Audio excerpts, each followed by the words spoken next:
Over in the Philippines, there's this legend. It's this whisper of a creature that's somehow born from both breathtaking beauty and just absolute terror. So today, we're going to dive into the folklore of the Manananggal, all through a story that kicks off like a dream trip and, well, ends in a total nightmare. I mean, how does a dream trip turn into a nightmare? It's a question we don't really think about when we're packing our bags, right? You're dreaming of beautiful sights, meeting new people, having these amazing experiences. But what happens when the local scary stories aren't just stories? Well, for this one traveler, the answer was literally waiting for him in the dark. That line between a beautiful journey and a terrifying ordeal, he was about to cross it in the worst way you can possibly imagine. Okay, so let's get into it. Our story follows this guy, David. He's a travel writer. The kind of person who loves capturing the real heart of different cultures. His latest trip takes him to this tiny, remote village in the Visayan Islands of the Philippines, a place that's supposed to be famous for its incredible landscapes and super friendly people. So David's goal was to get some photos of everyday life for his blog. One afternoon, he's by the river, and he spots this woman wearing a traditional salagot. That's a kind of wide-brimmed hat you see in the region. And when it falls off, he was just stunned. He thought she was, without a doubt, the most beautiful woman he'd ever laid eyes on. He goes to raise his camera, but the woman, he later finds out her name is Maya, she just gets this terrified look and bolts into the trees. Gone. All right, so fast forward to that night.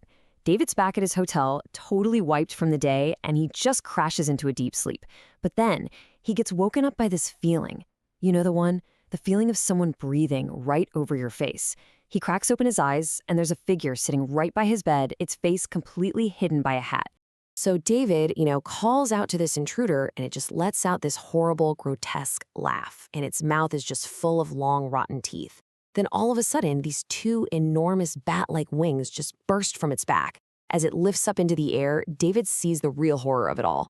The creature is just an upper torso. It's completely detached, no lower half. It smashes right through the window and disappears into the night, leaving David just frozen in sheer terror. Okay, so what in the world did David just see? When he tried to explain this thing to the hotel staff, who were, totally horrified, they knew exactly what it was. He had just survived an encounter with a monster straight out of local legend. So let's take a pause here and really break down the anatomy of this thing, the Manananggal. The staff told him that was a Manananggal. They explained it's this kind of evil spirit, or maybe a witch, that can literally split its body in two. The top half flies around looking for people to hunt, and it uses this long, kind of like a proboscis tongue, to suck the life right out of them. But what's really chilling is who it goes after. I mean, look at this. It preys on the most vulnerable. It goes after unborn babies, feasting on the hearts of fetuses, and little kids. This tells you a lot about a deep cultural fear, right? This anxiety about protecting the next generation. But they also warned David it hunts strong, healthy men too. So really, when this thing is around, nobody is safe. But here's the thing, this creature isn't all-powerful. The hotel manager actually gave David these little pouches filled with salt, crushed garlic, and ash. And it's interesting, right, that the defenses are just simple household things. It kind of suggests that protection isn't about being rich or powerful. It's about knowing the old ways. These things are supposed to burn its skin like acid. And there's one massive weakness. If you can find its abandoned lower half and sprinkle this stuff on the severed part, the Manananggal can't put itself back together. It'll be completely destroyed by the morning sun. So now David has this terrifying new information, and he can't just let it go. He starts asking around the village, and he finds out pretty quickly that his little encounter was just one piece of a much bigger, much more horrifying puzzle.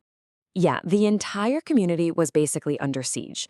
Get this, in just the last month, 13 people have been killed. 13. That included 6 pregnant women and 4 children.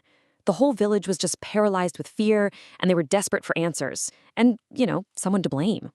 And, oh yeah, they had a suspect. The villagers, they were absolutely convinced that the monster responsible was Maya, the same beautiful, quiet woman David had seen by the river. They wanted her out of the village, but honestly, they were way too scared to actually confront her. David had to know if this was true, so he went straight to Maya's house. And what he found was a woman who was just heartbroken and terrified. Her story was absolutely tragic. Just 3 weeks before, her fiancé was killed by a Manananggal on their wedding day. Can you even imagine? Since then, the villagers had completely turned on her, blaming her for everything.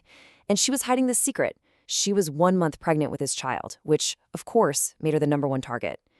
David knew right then. She wasn't the monster. She was its next victim. So, over the next few days, David spent all of his time with Maya.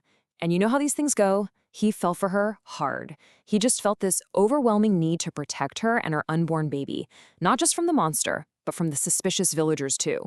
He decided that's it. He was going to get her out of there. He promised he would take her away from this village and all its fear and bring her back with him to Canada. They made a plan to leave the very next night, to just escape the island and start a whole new life. It really seemed like the perfect way out, a real glimmer of hope. But their final night was anything but perfect. It's around 9:30 p.m. David's walking over to Maya's house, and he sees something fly up into the sky from the jungle nearby, so he goes to check it out. And there, in a clearing, he stumbles on a woman's lower half, just lying on the ground, still twitching. It was the Manananggal's body. And just this wave of pure panic hits him. He frantically checks his pockets and realizes the charms, the salt, the garlic, the ash, they're all gone. He left them back at the hotel. And at that exact moment, he hears Maya scream. He sprints to her house and bursts inside to a scene of just absolute horror. The creature is on top of her, its claws buried deep in her stomach. Yeah, this story, as you've probably figured out by now, does not have a happy ending. David screams Maya's name and it distracts the creature for just a second. It turns on him, but it was already way too late to save her. Before David could even move, the creature ripped the dead fetus from Maya's body, clutched it in its hands, and just flew out into the darkness. And then it was gone. Forever. Maya was gone. Well, what happened at least proved Maya's innocence to the village, but what a devastating way to do it. David eventually went home to Canada, but the man who left the Philippines was not the same one who came back. He was just forever scarred by the night he saw a legend come to life and destroy everything he was just starting to love.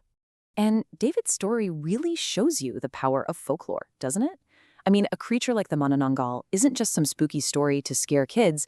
It reflects these real, deep-seated fears in a society, anxieties about childbirth, being suspicious of outsiders, and that terrifying thought that someone you know, a familiar face, could be hiding a monster inside. It all kind of leaves us with one final question, right? What do the monsters that haunt a culture's nightmares truly tell us about the people who dream them up in the first place?